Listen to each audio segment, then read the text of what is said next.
Salut à vous les super indeps, super content de vous retrouver cette semaine pour vous parler du sujet de la TVA à la rénovation dans le BTP. Oui, je sais c'est spécifique, mais des auto-entrepreneurs dans le BTP, il y en a de plus en plus. Et donc nous, on a souvent cette question de la TVA à la rénovation. On va donc faire des petits rappels sur la TVA et puis parler de cette fameuse TVA à la rénovation, y compris pour les auto-entrepreneurs. La TVA, qu'est-ce que c'est? C'est la taxe sur la valeur ajoutée. Par défaut, on n'y est pas soumis quand on est auto-entrepreneur au moment où on se lance, mais on l'a dit et répété notamment sur cette chaîne, quand on passe le seuil des 39 000 euros pour la partie service ou des 100 000 euros pour de l'achat-revente, on est obligé d'y passer et de toute façon, dans énormément de cas, il est extrêmement intéressant d'y passer même avant d'atteindre ce fameux seuil, notamment pour pouvoir récupérer la TVA sur ses dépenses. Et notamment quand on travaille dans le BTP, on peut avoir pas mal de dépenses pour la partie notamment achat-revente, puisque souvent on fournit les matériaux pour nos clients. Donc, si vous n'êtes pas, même si vous n'êtes pas à la TVA au début, vous y êtes de toute façon éligible si vous dépassez le seuil de tolérance. Sinon, si vous dépassez le seuil de franchise 2 années de suite, vous y êtes éligible l'année suivante.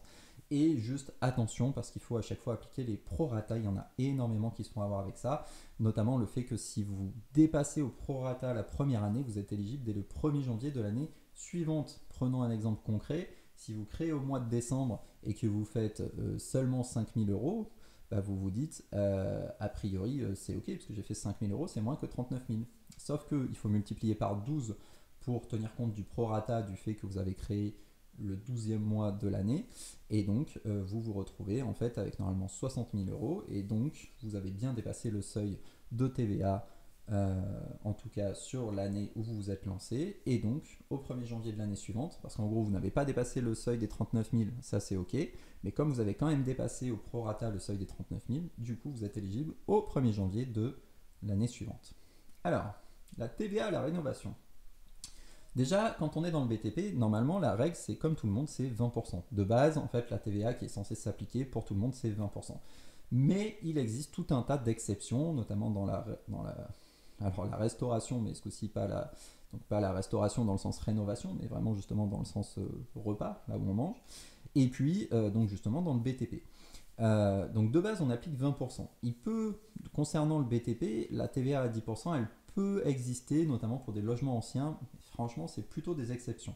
Mais c'est à peu près une des seules possibilités pour avoir de la TVA à 10% dans le BTP. Et ensuite, pour effectivement la TVA à la rénovation, donc là, le but, il est simple, hein, c'est d'encourager les gens, et notamment les particuliers, à avoir recours à des travaux de rénovation. Et donc, pour faciliter ça, l'État taxe moins ce type de travaux et donc propose une TVA à 5,5 sur tout ce qui concerne la rénovation énergétique. Donc, ça peut être, c'est vraiment BTP au sens large, hein, ça peut être installation de chauffage, tout ce qui va améliorer la performance écologique, différents matériaux que vous pouvez installer. Donc de base 20%, une exception à 10% pour l'ancien et 5,5% pour tout ce qui est de l'ordre de la rénovation énergétique. Voilà ce que je voulais vous dire cette semaine sur la TVA dans le BTP, en particulier pour la rénovation.